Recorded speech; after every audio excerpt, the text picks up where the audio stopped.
The dust, finer than milled flour, coated everything with a film of gritty despair, a tangible manifestation of the parched hopes clinging to the raw edges of prosperity, a town whose name was a bitter jest spat into the wind. Men gathered, faces hard as the sun-baked earth, their eyes narrowed against the glare and the grim spectacle unfolding. It wasn't cattle or land on the block this day, not entirely. Elias Thorne stood apart, a weathered monolith amidst the shifting, murmuring crowd. His stillness was a thing of note, a deep-rooted oak in a field of nervous aspens. He'd seen 60 lean years carve their lines into his face, each one a testament to loss endured and burdens carried. His ranch, clinging to the far edge of the valley, was a stubborn testament to his refusal to break, though it, like him, bore the scars of relentless struggle. He hadn't come for this, not consciously. He'd heard the whispers, the crude talk of a shipment from back east, women whose circumstances had rendered them commodities. A sour taste filled his mouth, yet an unfamiliar ache, a hollow echo in the vast emptiness left by Martha and little Samuel, had drawn him here. He watched as they brought her forward, a girl barely a woman, her belly swollen beneath the threadbare calico. Her hair, the color of ripe wheat, was matted with dust, her face smudged, but her eyes, when she dared lift them, held a desperate, trapped fire, quickly doused by a visible tremor that ran through her slender frame. They called her Sarah. No surname offered, none asked. The auctioneer, a man whose jovial tone curdled the air, began his spiel, extolling her youth, her presumed strength, despite the obvious burden she carried. Men laughed, their comments coarse and edged with a predatory hunger that made Elias's jaw tighten. He saw not an object for use, but a reflection of every fear he'd ever harbored for those he'd loved and lost, vulnerability stark and undefended. The bidding was sluggish at first, punctuated by jeers and lowball offers that were insults in themselves. A paunchy storekeeper, eyes gleaming, raised the price. Then a known scoundrel, Caleb Jenks, whose cruelty was legend, called out a figure that made the girl flinch as if struck. Elias had felt the ground shift beneath him, a silent, internal landslide. He thought of the empty cot in the small room beside his own, the silence of his hearth, the endless, solitary work that stretched before him until his own dust mingled with that of the prairie. His voice, when it came, was rough from disuse, but clear and carrying. $50. A hush fell. Heads turned.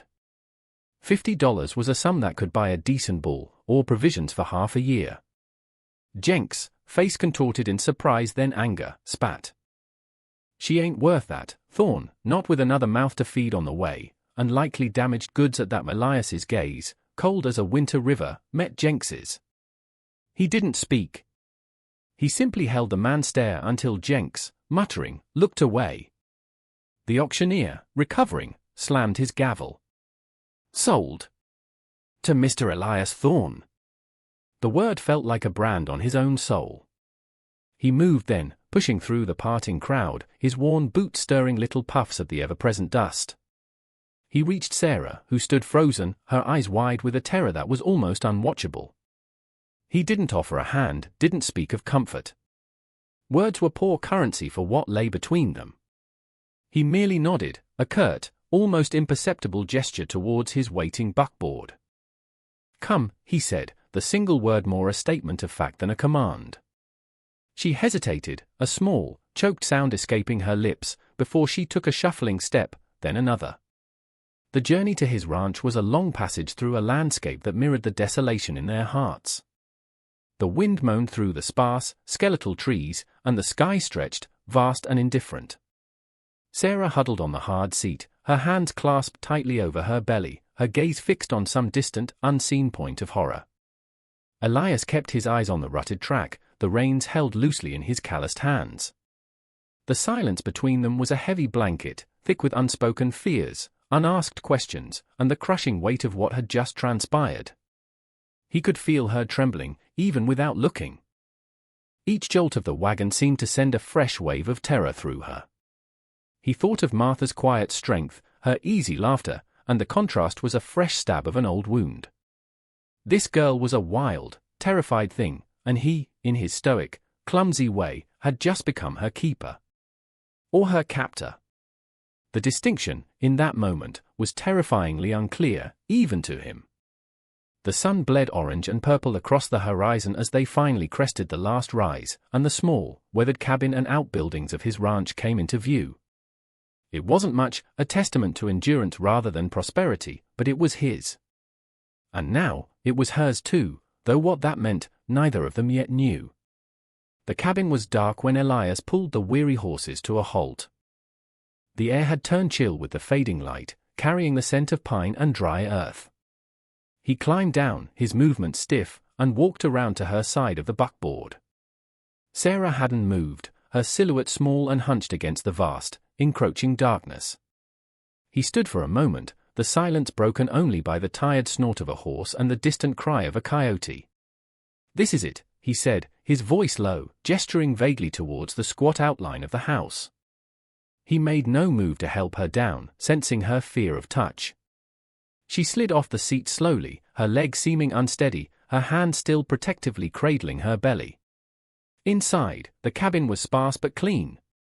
A stone hearth dominated one wall, cold now. A rough-hewn table and 2 chairs stood in the center of the main room. A door led to a small bedroom, his own. Another, smaller room, more of an alcove, was off to the side, containing a narrow cot. It had been Samuel's, briefly. He gestured towards it. "That's yours." Sarah's eyes, wide and shadowed in the gloom, darted around the room, taking in the stark simplicity, perhaps searching for threats unseen. She clutched the thin shawl tighter around her shoulders. Elias lit a kerosene lamp, the sudden flare of light making her blink. He moved with an economy born of long habit, fetching water from the bucket by the door, stoking the embers in the hearth, adding kindling until a small flame flickered to life, casting dancing shadows on the rough log walls. He didn't speak again, didn't press her. He understood silence, the comfort it could offer when words were too sharp, too heavy. He prepared a simple meal, beans and a piece of dried meat, softened in the pot. He set a plate on the table, then another opposite it. He sat, waiting. After a long moment, Sarah moved, her steps hesitant, towards the table.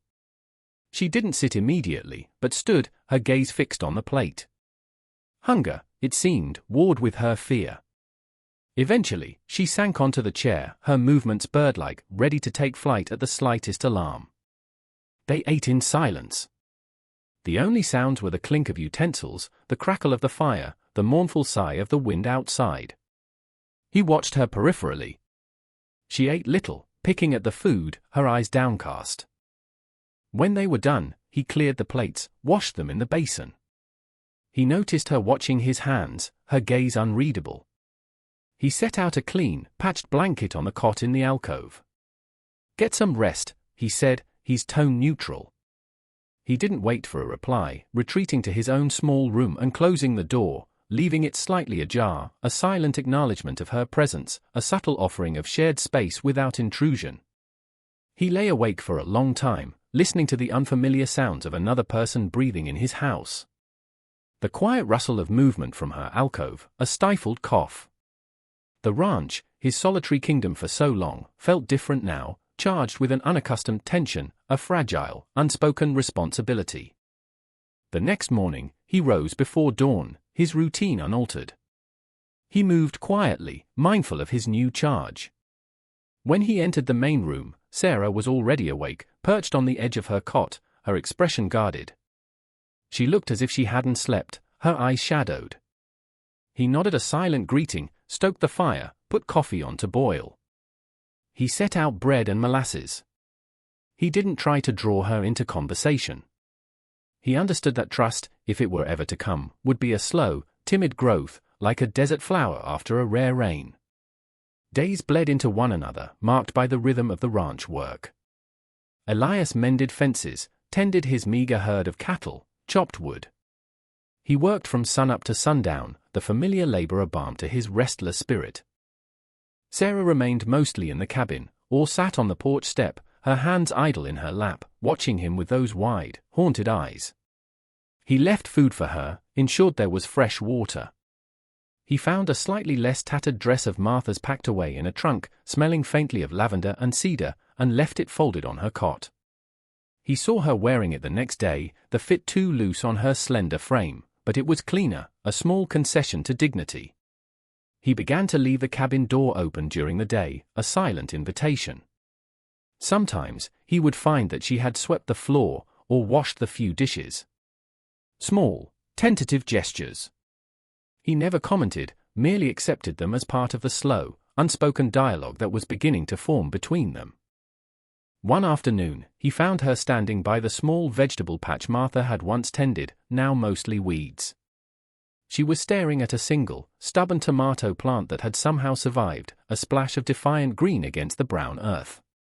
He came to stand beside her, not too close.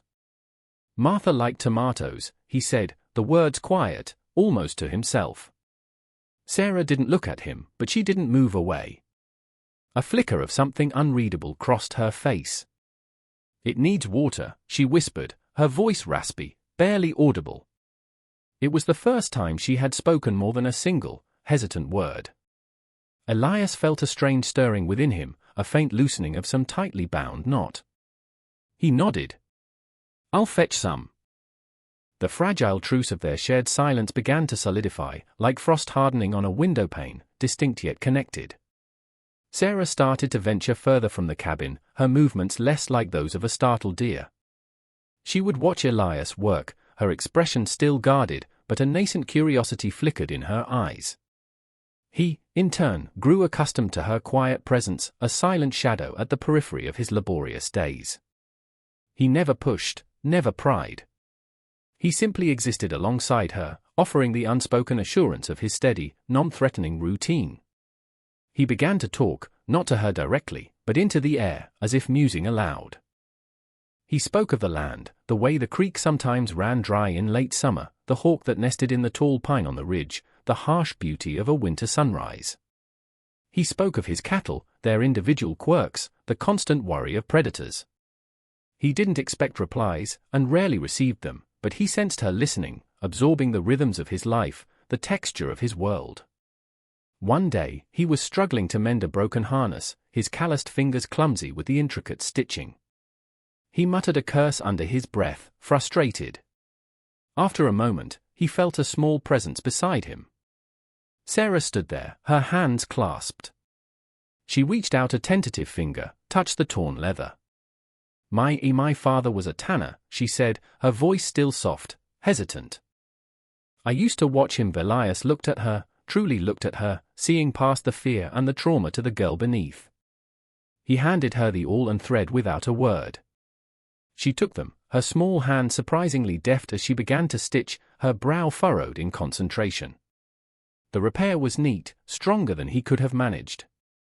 When she finished, she handed it back, a faint flush on her cheeks. "Thank you," he said, the words genuine.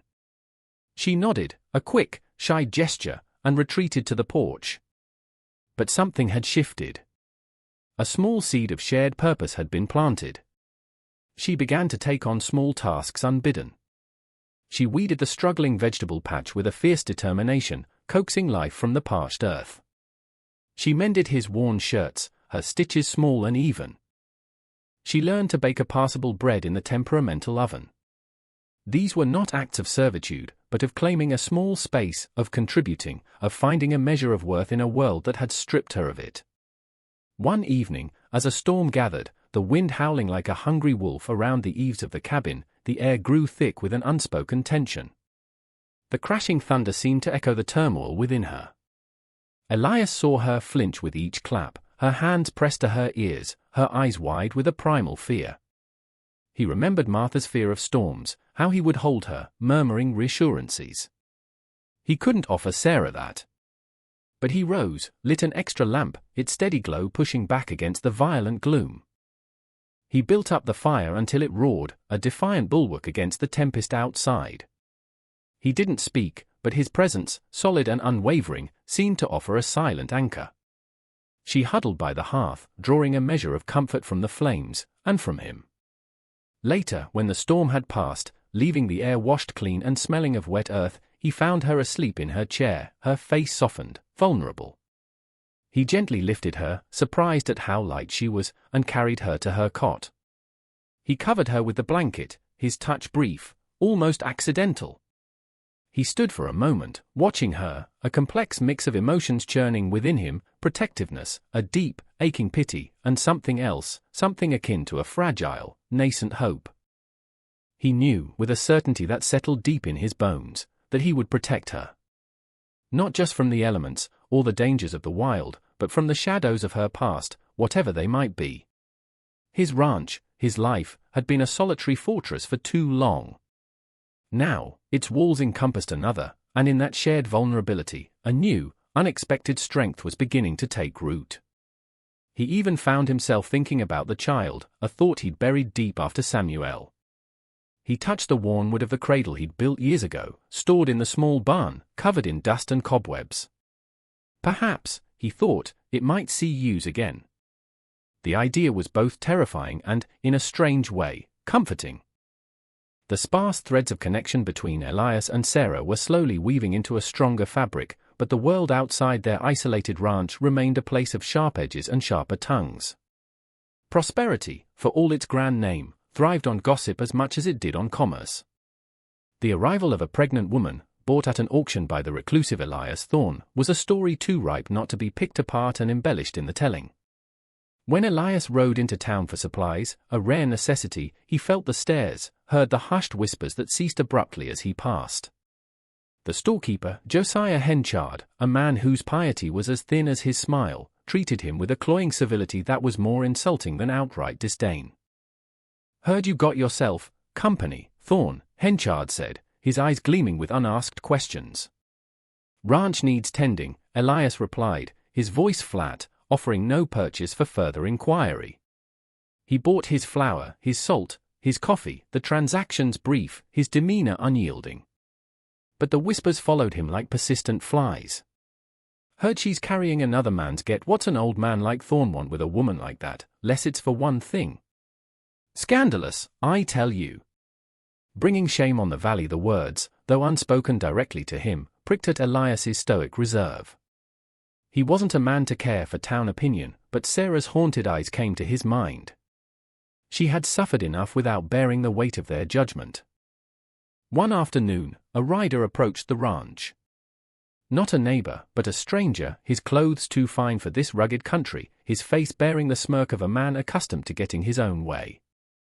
Elias watched him approach from the porch, his hand resting near the worn stock of the rifle that always leaned by the door.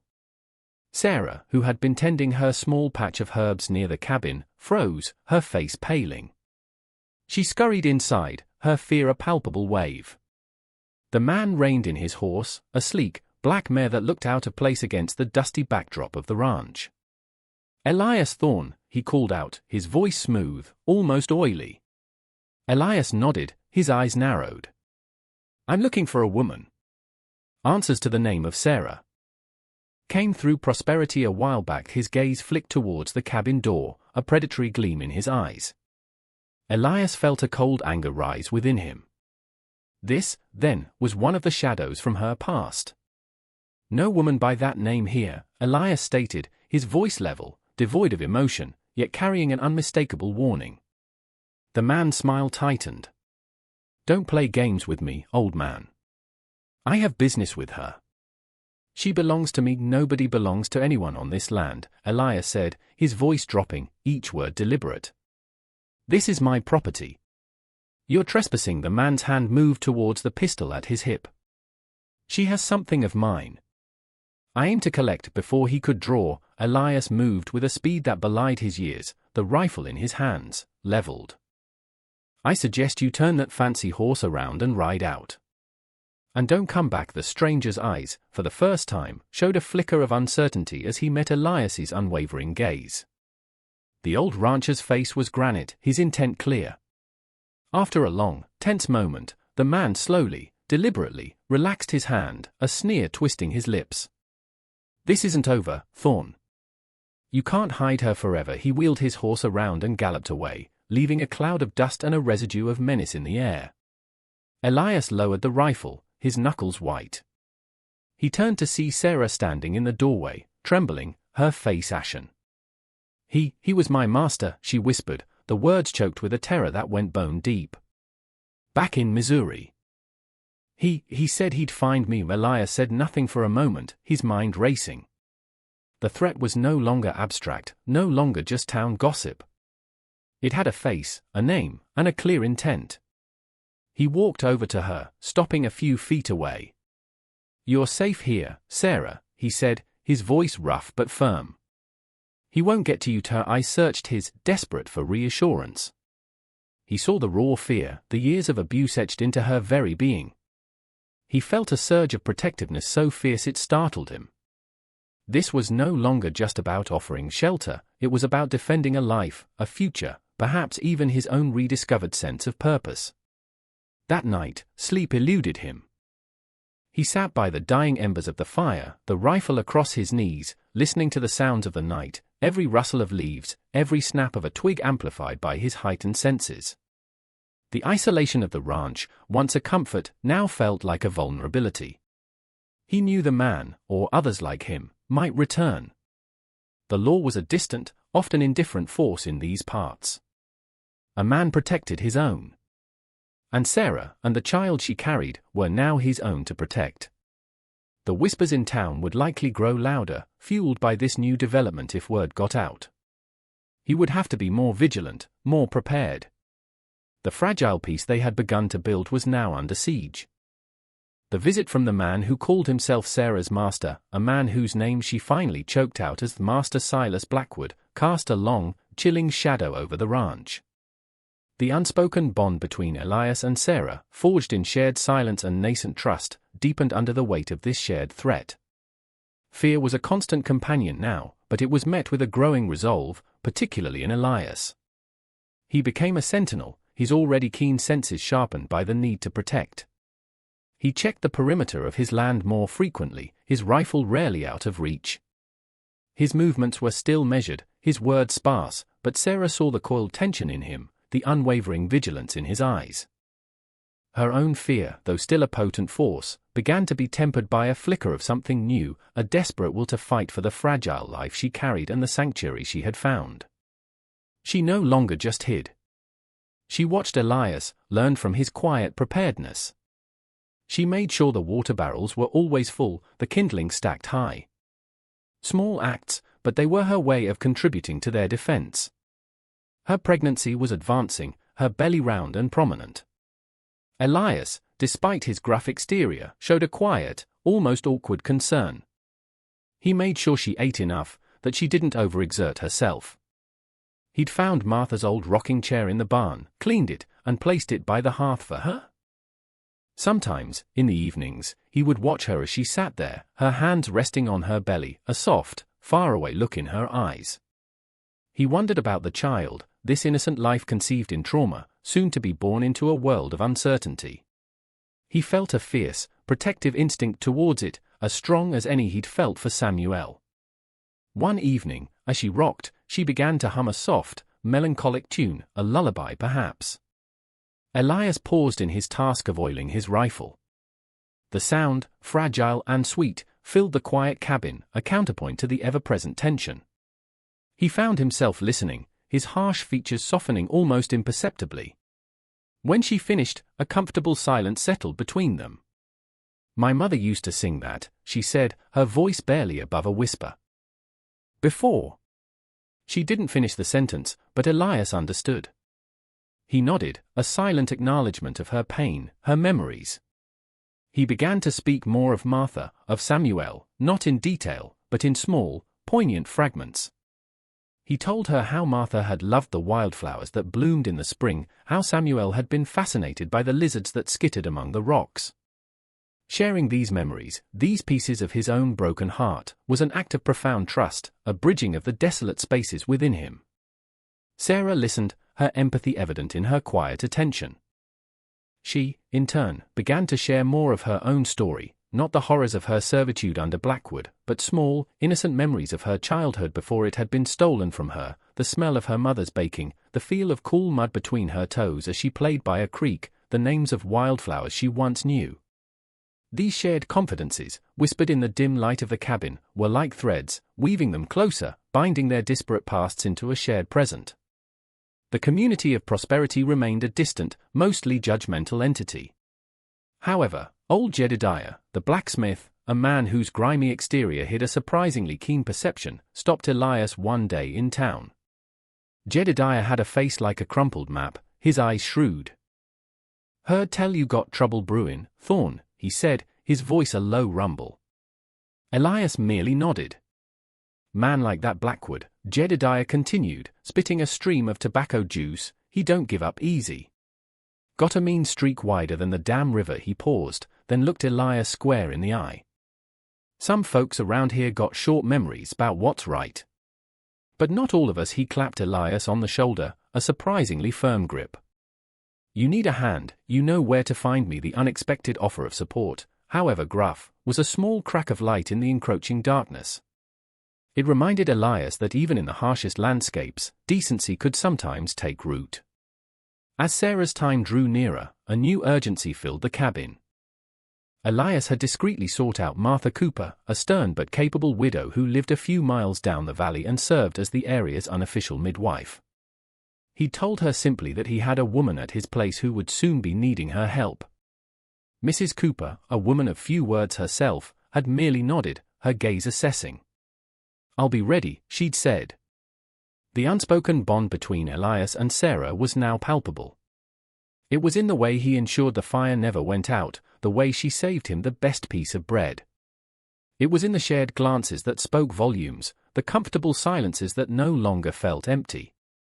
It was the quiet understanding that they were in this together, facing whatever storm might come, a small, defiant island of two, soon to be three, against a hostile world.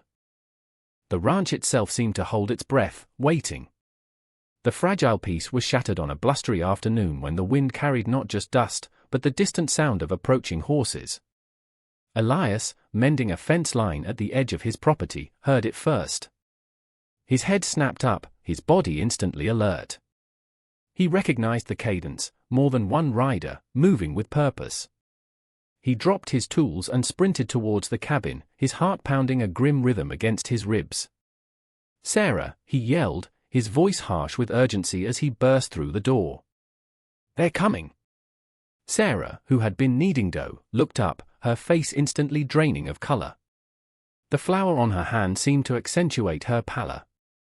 Fear, stark and familiar, widened her eyes, but beneath it, Elias saw a new steeliness, a maternal fierceness. "Blackwood," she breathed. "Likely him, and not alone," Elias said, grabbing his rifle and checking the load. "Get to the root cellar. Stay there. Don't come out, no matter what you hear." The root cellar, dug into the earth behind the cabin, was small and dark, but it was their only viable hiding place. Sarah nodded, her hand instinctively going to her swollen belly.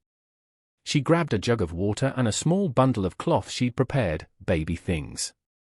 Her movements were quick, surprisingly steady. As she moved towards the back door, she paused, turned back to Elias. Her eyes met his, a world of unspoken emotion passing between them in that fleeting moment, fear, gratitude, a desperate hope. "Be careful, Elias," she whispered. He merely nodded, his face a grim mask. "Go." Now he watched her disappear down the cellar steps, then quickly covered the heavy wooden door with an old horse blanket and some loose brush, hoping to make it less conspicuous. He moved back into the cabin, positioning himself near the window, the rifle ready. He didn't have long to wait. 3 riders emerged from the cottonwoods lining the creek bed, Silas Blackwood at their head, his smirk firmly in place. The other 2 were rough-looking men, hired guns by their appearance. They reined in a short distance from the cabin, their horses restless.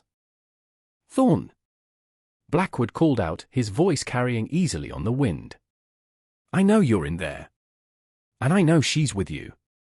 Send her out, and maybe we can settle this without bloodshed." Elias remained silent, his gaze fixed, calculating. He was outnumbered, but this was his land. He knew every rock, every dip in the terrain. "Don't be a fool, old man," Blackwood shouted, his patience clearly wearing thin. "She's my property. The law's on my side." "There's a higher law than yours, Blackwood," Elias finally called back, his voice steady, "and it says a man protects his own, then you die protecting what ain't yours." Blackwood snarled, and signaled to his men. They dismounted, fanning out, rifles glinting in the harsh sunlight. The first shot came from one of Blackwood's men, kicking up dust near the cabin wall. Elias returned fire, aiming not to kill, but to deter, to drive them back. The air exploded with the roar of gunfire. Splinters flew from the window frame near Elias's head. He ducked, then fired again, hitting one of the men in the leg. The man howled, dropping his rifle and clutching his thigh. Blackwood cursed, firing wildly towards the cabin. Elias knew he couldn't hold them off indefinitely from this one position. He needed to move, to use the terrain. Under the cover of their reloading, he slipped out the back door, crouching low, and made his way towards the sparse cover of the outbuildings. The fight became a deadly game of cat and mouse. Elias, using his knowledge of the ranch, moved like a shadow, firing, then relocating. He winged the second hired gun in the arm, forcing him to take cover behind a water trough. Blackwood, enraged, pressed forward, firing relentlessly at any perceived movement. Elias could hear Sarah's muffled sobs from the root cellar, a sound that tore at him but also fueled his determination. He had to end this. He saw his chance. Blackwood, advancing recklessly, exposed himself as he moved between the barn and the chicken coop. Elias took careful aim, his breath held steady. He squeezed the trigger. The shot was true. Blackwood cried out, clutching his shoulder, his rifle clattering to the ground. He staggered, his face contorted in pain and disbelief. The fight was suddenly over. The two injured hired guns, seeing their leader down, lost their nerve. One helped the other to his horse, and they fled, disappearing back towards the creek bed as quickly as they had come. Blackwood lay on the ground, moaning, his arrogance shattered. Elias approached him cautiously, rifle still trained on him. "It's over, Blackwood," Elias said, his voice devoid of triumph, only weariness. "You lost." Blackwood glared up at him, hatred burning in his eyes. This ain't the end of it, Thorn." "I'll be back." "No, you won't," Elias said quietly. "You'll leave this valley and never return. If I ever see your face again, I won't be aiming for your shoulder." He stood over Blackwood for a long moment, the wind whistling around them, carrying the scent of gunpowder and fear. Then, he turned and walked back towards the cabin, towards the muffled sounds from the root cellar. The storm had broken, but the air was still thick with its aftermath.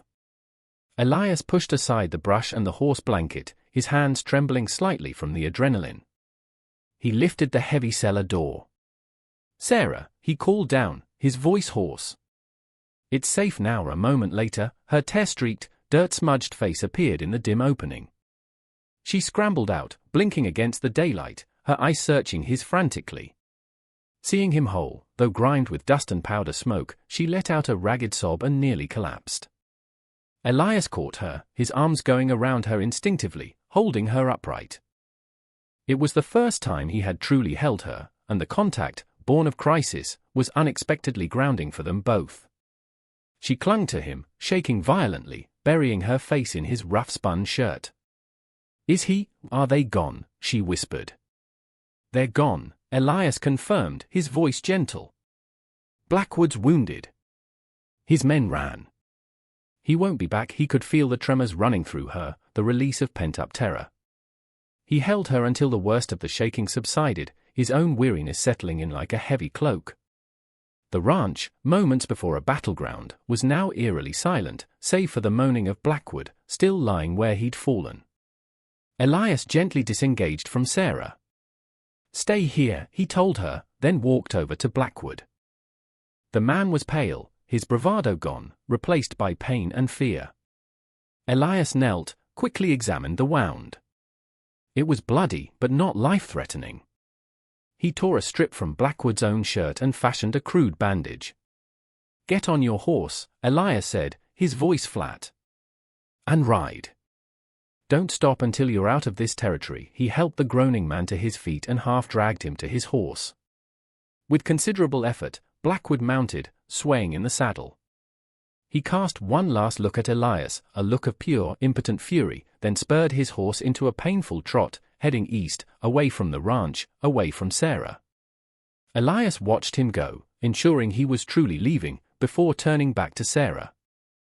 She was standing by the cabin door, her arms wrapped around her belly, watching him with an expression he couldn't quite decipher.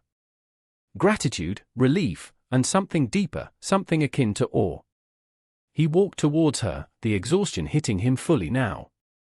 The adrenaline had faded, leaving behind an aching emptiness. The confrontation had been brutal, necessary, but it had taken its toll.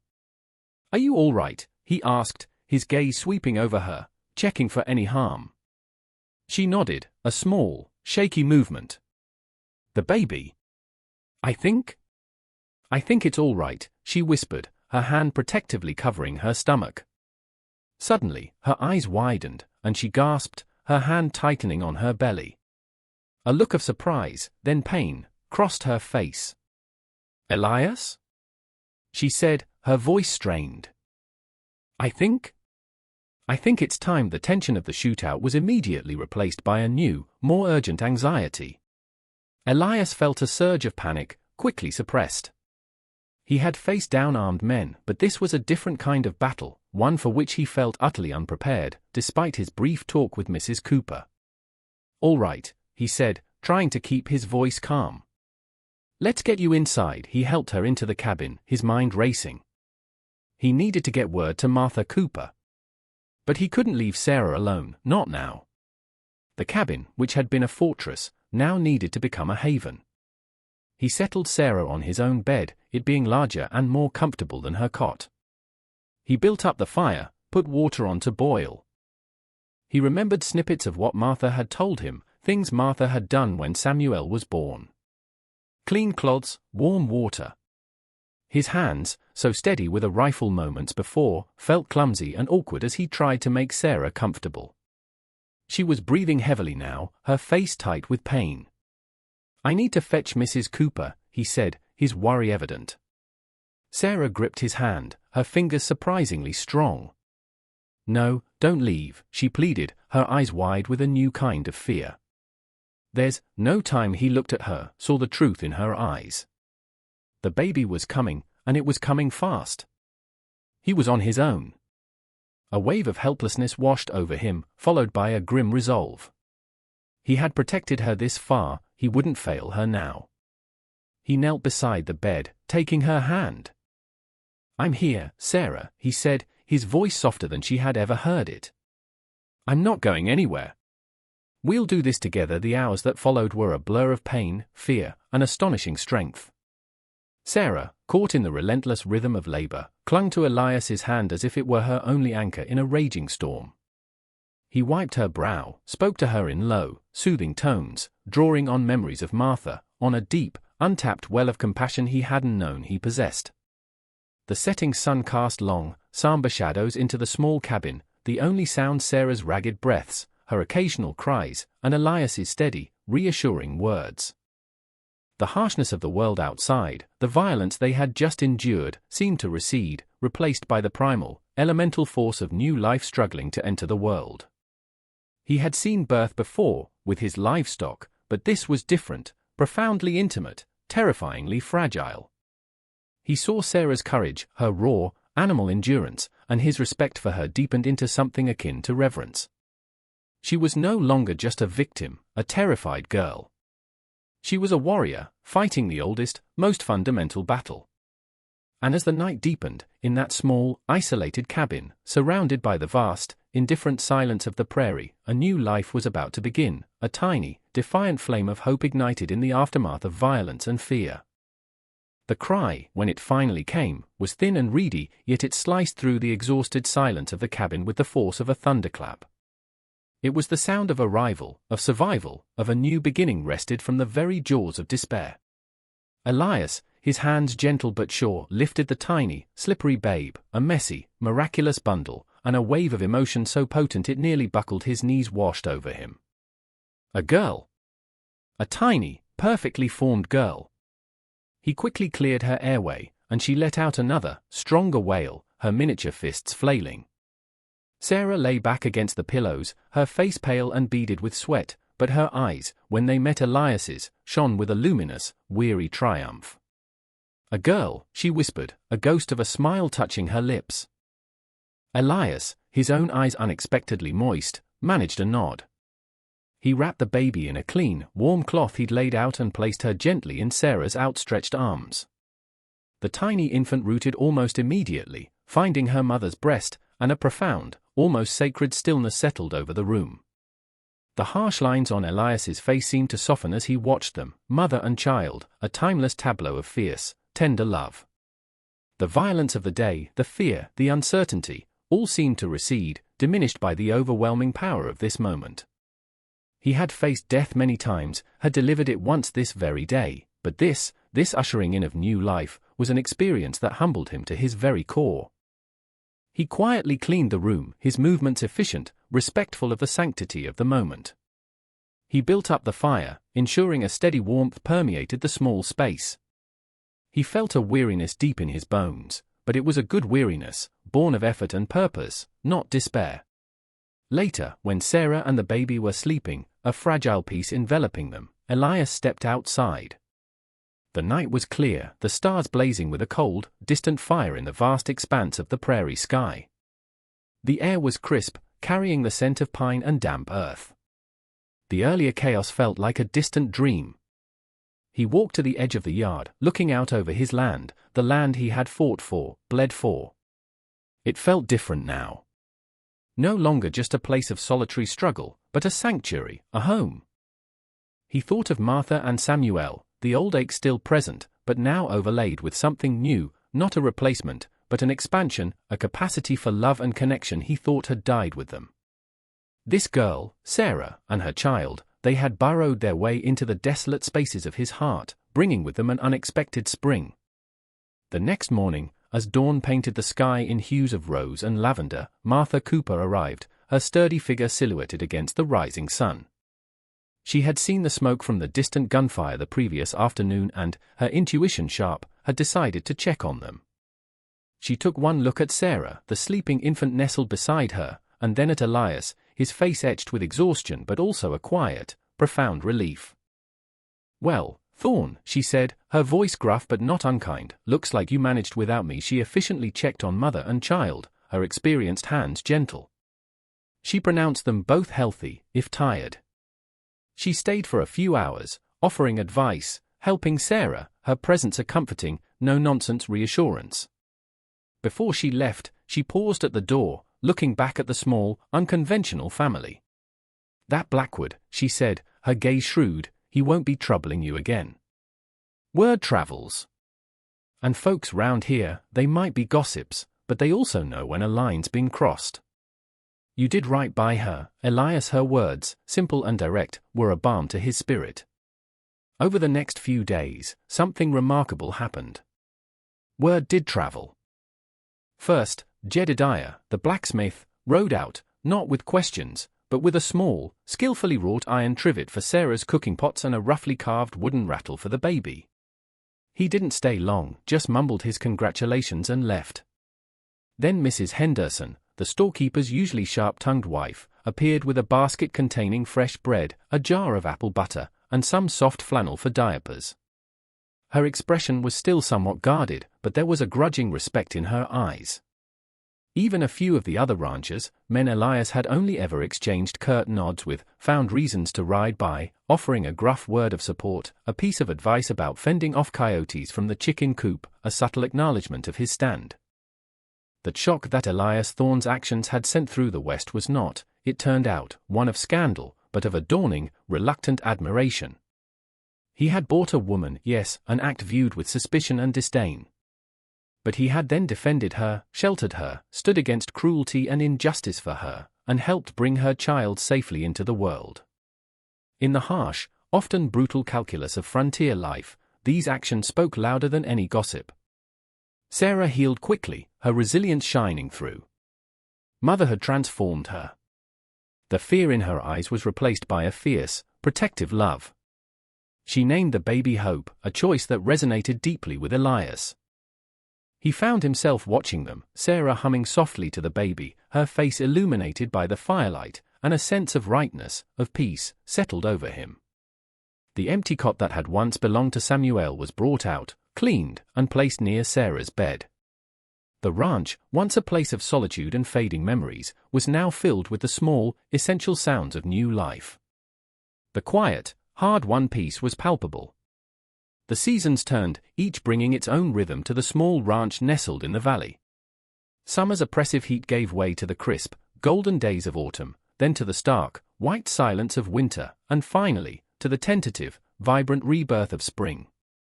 With each passing season, the roots of the unconventional family Elias Thorne had forged grew deeper, anchoring them more firmly to the land and to each other. Hope thrived, a chubby, gurgling infant who quickly became the quiet center of their lives. Her first smile, her first tooth, her first halting attempts to crawl, each milestone was a small, shared joy, observed with a quiet intensity by both Elias and Sarah. Elias, a man whose hands were more accustomed to the rough grip of reins or the cold steel of a rifle, found a surprising tenderness in holding the small child. He would sit by the fire in the evenings, Hope nestled in the crook of his arm, her tiny fingers grasping his calloused thumb, and a profound sense of contentment would settle over him.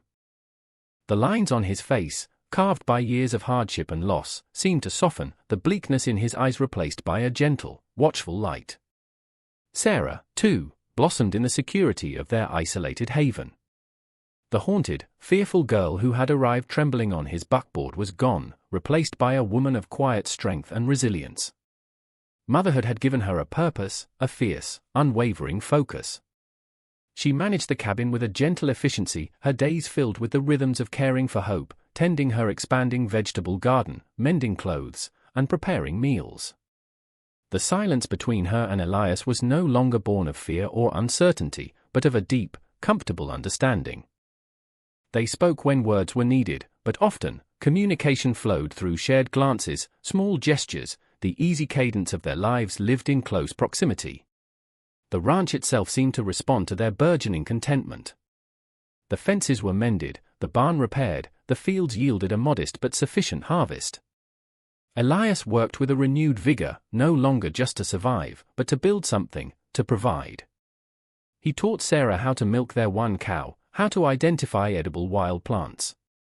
She, in turn, brought a touch of warmth and order to the rustic cabin that it hadn't known since Martha's time.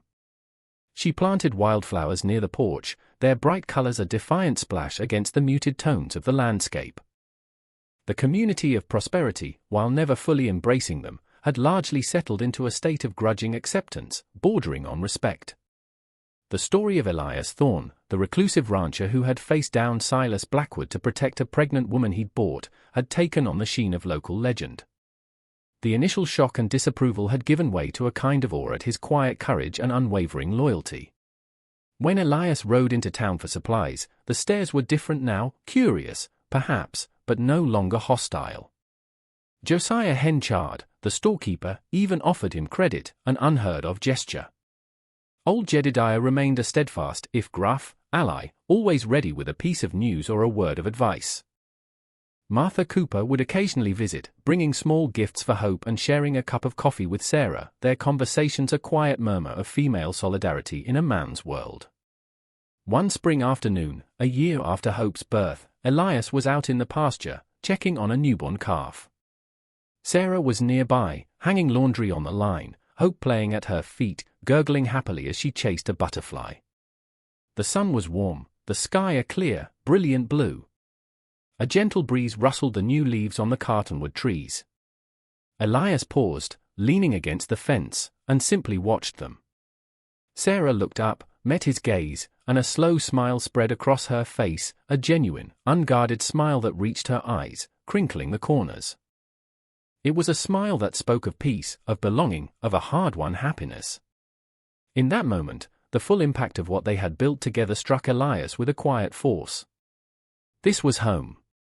This was family.